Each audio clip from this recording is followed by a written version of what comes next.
Okay, so here we have a slightly more complex trig identity. And my first step will be to just change tan of x into sine x over cos of x. Okay, so we got minus cos x, whoops, minus cos x sine x all over sine squared of x times the tangent of x, which I will also transform into sine x over cos of x. Okay, so what shall my first step be over here? I would like to combine this and that. Okay, and to do that, I need a common denominator because we're subtracting them. And right now, we have a denominator of 1 here. So I'll need to multiply this by cos x over cos x, because the common denominator will be just cos of x. So we're going to get cos x down below and cos squared x up top.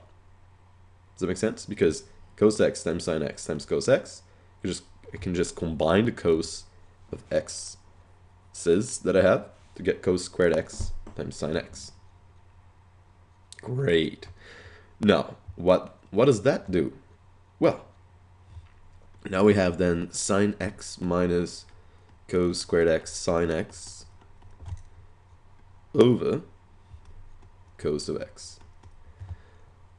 All over sine squared of x, so I'm gonna actually, this is basically sine squared x over 1, right? So what I'll do here is that I will actually just flip and multiply 1 over sine squared x. Leave it like that. It's just going to look a little bit more clean right now. Does that make sense? Because once we have a fraction over a fraction, I can just keep the top fraction the same. But it must be one fraction like we have already combined it here, right? Multiplied by the reciprocal of the bottom fraction. And the reciprocal of the bottom fraction is just 1 over sine squared x. And that's still, of course, multiplied by sine x over cos x. So one thing that I can do right away at this point is actually cancel out one of this, like this sine x here, with one of the ones below there, because that's sine squared x. So I just have basically 1 over sine x times 1 over cos x. And over here, up top, I can actually factor out a sine x.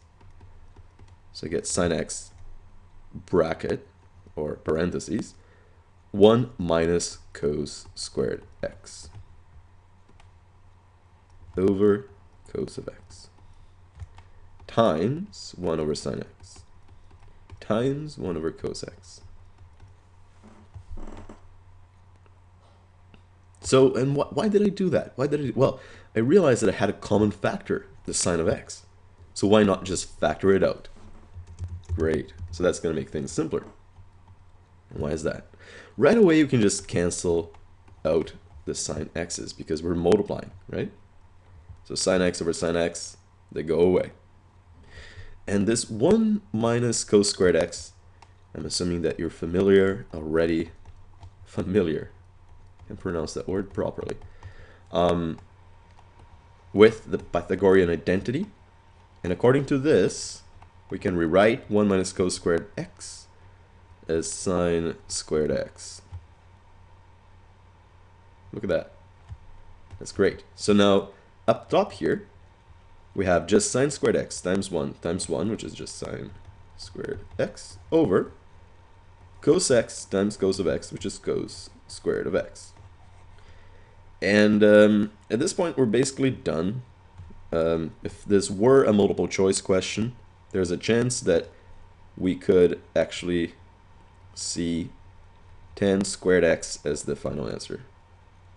And how does this correspond? How is this equivalent to tan squared of x? Well, sine squared x over cos squared x is just sine x over cos of x squared. And of course, sine x over cos x is tan of x. So tan of x squared is just the tangent squared of x. That's it.